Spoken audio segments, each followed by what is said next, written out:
In today's tutorial, I'm going to show you guys how to basically troubleshoot your MacBook Air device not turning on.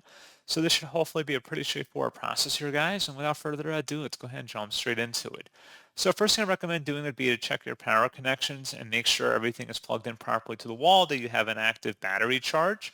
If you're having an issue beyond that, so it's not just a power or battery problem, you can try resetting the System Management Controller or SMC for Intel-based Macs by holding the Shift, Control, and Option as well as Power key. So Shift, Control, Option, Power, and then that should hopefully be able to launch the macOS recovery window. If you are on an Apple Silicon device like M1 or M2, you may just have to hold down the power icon or power button on your keyboard or touch ID button for about 10 seconds and then release it and then try and turn the power back onto the Mac or power up the Mac.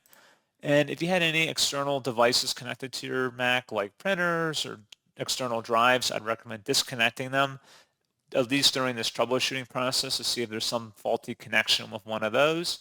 And hopefully that should be able to fix your problem. So as always, thank you for watching this brief tutorial. I do hope I was able to help you out, and I do look forward to catching you all in the next tutorial. Goodbye.